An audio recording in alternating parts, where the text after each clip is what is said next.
Donc, c'est là-dedans qu'on a commencé à, à nous exercer, quoi. Tu vois?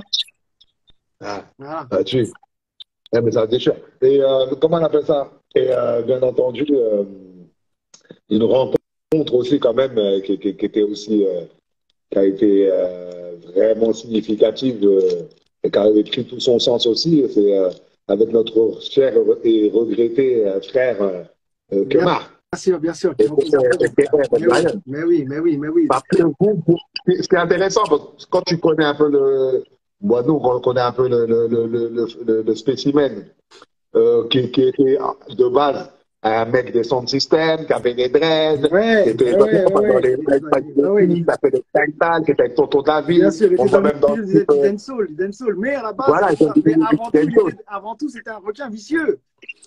Et- ouais, ça va, bien sûr. mais oui, et c'est surtout ça qui fait que, parce que nous, pareil, enfin, on avait une image un peu, tu vois, Rastafari, quoi. Le mec a des locks, on s'est dit, bon, c'est un gars la cool. Tu vois. Et on voyait qu'il aimait trop les armes, qu'il aimait trop le gangsta, tu vois, je veux dire. Et après, on a compris que c'était un ancien requin. Et les requins, à l'époque justement des STK et tout ça, on savait que ça faisait partie des crews les plus rough. Tu vois ce que je veux dire? Donc, donc quand on a fait sa connaissance, une première fois, on était dans une salle, il y avait Tonton David qui jouait, et lui, il était au C'est ça clavier. que j'avais demandé. Il était au clavier, c'était le gars de Tonton David, qui repose en paix. Et il était au clavier. On avait discuté, il a dit, ouais, on fait du son, mais... Et après, on s'est retrouvés, pourquoi? Parce que nous, on faisait des maquettes avec, à Mantes, dans un gymnase où il y avait un gars, il avait un peu de post et tout ça, un gardien de gymnase qui nous venait laisser venir le soir pour qu'on puisse faire des maquettes. Et on a fait chanter une nana sur des refrains. Parce que je te dis, nous, il y avait toujours un peu de chant, il y avait toujours un peu de funk, il y avait toujours un peu de soul, tout ça. Et la nana, elle connaissait les Ghetto Youth. Elle connaissait un gaillard de Ghetto Youth qui lui a dit, il lui a dit, ouais, j'ai des gars là qui font du son. Et les mecs étaient en train de préparer la compile de Ghetto Youth, en fait. Ghetto Youth Progress, tu te rappelles? Ouais, ouais. Donc, c'est de là que la collection s'est faite. Et il y avait plein d'artistes, il y avait Big Red, il y avait Little P, Bah, t'es connu, tu avais Doudou Masta, non? Normalement, non? il y avait Doudou Masta, il y avait, comment ça s'appelle, le Bougotop. Bougotop, voilà, c'est Bougotop. Voilà. Il n'y avait que des gros lascars, que des gros lascars.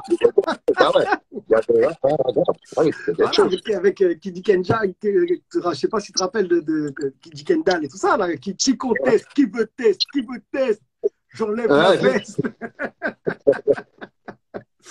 Donc voilà, et il y avait tout ça qui était autour de Ghetto Youth et autour de Kemar. Mais il a kiffé notre truc, quoi, tu vois. Parce que Kemar, c'était un vrai mélomane, un vrai musicos. Et quand il a vu que nous, on n'utilisait pas que des samples, mais que justement, il y avait le piano, tu vois, il y avait vraiment cette kiffance que nous, on voulait avoir un bassiste, un guitariste, un peu de traversière, qu'on voulait des trucs à la soul music, tu vois. Et que lui, il était très branché West Coast, tu vois. Ouais. Où il y avait justement aussi tout ce truc mélodique avec des musiciens. Bon, on s'est retrouvé très vite, quoi. Tu vois. Donc, on a fait ce qu'il y avait à faire avec eux. On s'est plus lâché. On se respectait de ouf. Il aimait aussi le fait parce que bon, tout le monde sait que c'était tout le monde sait qui c'est maintenant. Il y a même eu des livres. On n'a plus besoin de cacher. Donc, il faisait un peu la terreur. Il faisait un peu la terreur des gens qui étaient autour de lui. C'est ce que je veux dire. Et il voyait que nous, on n'en avait rien à battre. Et lui, il leur disait toujours, regardez, eux, ils n'ont pas robe de moi, mon frère. Tu vois, je veux dire? Tu vois? C'était du respect, et puis point barre. Des gars comme toi, on en a aussi. C'est pas, tu vois, on vient, on travaille la musique, et point. Tu vois, je veux dire? Et on s'est kiffé. Bon, attention, on s'est fait chier. On a eu des tensions. Il nous a fait des fois des trucs, genre, il me dit, tiens, prête-moi ta voiture, je te la rends tout de suite. Et j'attends jusqu'au soir pour la retrouver. Non, non, Kemar, c'était un petit diable. Mais il y a une anecdote justement que j'ai lue dans le livre là. Ouais. Elle est juste parce que enfin, je me souviens plus tellement de comment elle est, mais il y a eu un truc entre c'était toi et Kurt Crash, je crois. Il me semble, non, il n'y a pas une histoire d'anecdote où il y a une histoire de voiture, de chien, je ne comprends plus. Ah, j'avoue que je me rappelle plus, frère. Mais Ah, je t'entends plus. tu m'entends Ah, là? t'as reçu un appel. Ouais, Ah, c'est non, bon, non, t'as bien reçu un appel. non, c'est ma batterie. Il faut que je bouge pas. Ouais, vas-y, on te laisse chercher ta batterie. Sur ta batterie normale. Et moi, je vais chercher mon briquet. Ma chicha. Ok. Va voler. Ouais, je te dis, on a vécu. En fait, on a vécu autre chose que le Peura avec Kemar. Kemar, et il était beaucoup plein de faits divers. Tu vois ce que je veux dire? Ouais. Donc, voilà. Donc, on a eu. T'as une anecdote un peu hors musique et une musicale. Où il y a presque On a des anecdotes. On a le GIGN qui est passé par le toit pour venir chercher Kemar un soir. Façon film, bien sûr, bien sûr. Mais quand je dis le GIGN, c'est-à-dire qu'ils étaient ambiance, ils sont passés par le toit, frère. Ils sont passés par le toit. C'était une équipe de flics militaires, frère. Tu vois ce que je veux dire? Tu vois? Bon, mais, des anecdotes, il y en a tellement, mon frère. Au studio. En fait, nous, on avait. T'es pas venu chez la vieille à Clignancourt? Si, ouais. Ben voilà. Voilà. Donc nous, quand on a fait notre album chez elle. Enfin, on a fait un album qui n'est jamais sorti d'ailleurs, parce que c'était avant que Kemar tombe. Donc, on avait préparé le premier album d'Expression Directe en maison de disque, et on avait loué chez la vieille, qui était un hôtel particulier à Port-de-Clignancourt. Ouais. Comme ça nous permettait de vivre, dormir là-bas, travailler la musique, voilà, tranquille, tu vois. Donc des fois, eux, Ghetto Youth, surtout Kemar, lui, il restait là tout le temps. Et nous, on faisait des 2-3 jours, après on repartait à Mantes, après on revenait, etc. Okay. Et comme il avait quand même sa vie à côté, et qui était une vie de bandit, donc à un moment donné, les keufs, ils sont venus le soulever là-bas. Tu vois, je veux dire. Il était avec une fémouille, la fémouille, elle était toute contente d'être avec un lascar. Elle a tremblé quand elle a vu que t'as des mecs qui sortaient avec des fils par le toit pour venir le chercher. Tu vois? Ah oui. Quand tu suivais Kemar, tu savais jamais ce qu'allait se passer le soir. Hein. Tu disais, venez, on va en soirée. Frère, on va en soirée, ça pouvait d'un seul coup devenir les calibres qui sortent parce qu'il n'est pas content, parce qu'il y a un tel qui est là-dedans, ou alors le videur qui a cru qu'on était qui ne voulait pas nous faire rentrer ou quoi que ce soit. Et ça finit mal, et puis la nuit devient longue. Et puis il te dit, ouais, viens, on va aller chercher les potes, les machins. Tu te dis, putain, laisse-moi rentrer chez WAM. Tu vois ce que je veux dire? Moi, j'avais vu le chien, c'était au Pigalle, je crois. Il devait rentrer au Pigalle ou au Divan du Monde. Ouais.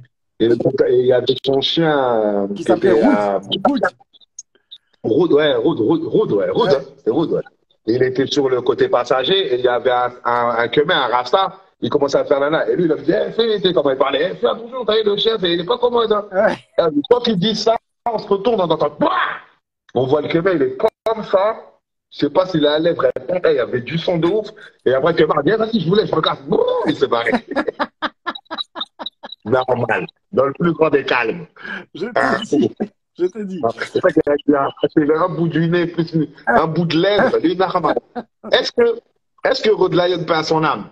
Oui. Est-ce que c'est le seul mec, peut-être, ouais, le seul, en tout cas, homme, qui aurait pu faire en sorte que Express D continue s'il était là et s'il le demandait? Ou est-ce que, pour le coup, l'histoire démontrera qu'il n'y a eu que lors de la tournée, le rap, c'était quoi, non? C'est de Valou, là. Ouais. L'âge d'or. C'est là que vous vous êtes reformé. Et Valou, étant donné aussi que vous la connaissez, est-ce que c'est ça aussi qui a le fait que ce soit elle? Voilà, on va dire qu'il y a côté féminin, c'est Valou, côté masculin, ça aurait pu être que Rod Lion. Qu'est-ce que t'en penses? Je sais pas. Je peux pas dire. Mais Kemar, je pense que si Kemar, il était arrivé à une époque, là, pour nous dire, venez, on refait, ne serait-ce même qu'un album, je pense pas qu'on aurait refusé à Kemar quoi que ce soit, en fait. Tu vois ce que je veux dire? Ouais. Parce que le gars, il s'est donné à Express 10, c'était un membre d'expression directe pour nous, tu vois ce que je veux dire? Tu vois, c'est-à-dire que le mec s'est donné à nous, il était prêt à défoncer n'importe qui aurait pu dire n'importe quoi sur nous, quoi. Tu vois ce que je veux dire? Quand on a eu l'histoire avec Busta, il était en colère. Il dit, ouais, pourquoi vous ne m'avez pas appelé? On va régler ça tout de suite, tu vois? Et j'ai dit, non, ben, nous, il vaut mieux qu'on règle ça comme nous, on a réglé, tu vois, même si c'était de la bagarre, c'est à la cool, que ça finisse par un bain de sang incontrôlé. Ouais. Tu vois ce que je veux dire? Pour une histoire Va-dedans, rentre pas dedans. voilà, pour une histoire qui méritait juste voilà, quoi, du crépage de chignon, ça a suffi. Ça a suffi à calmer la chose. Tu vois ce que je veux dire?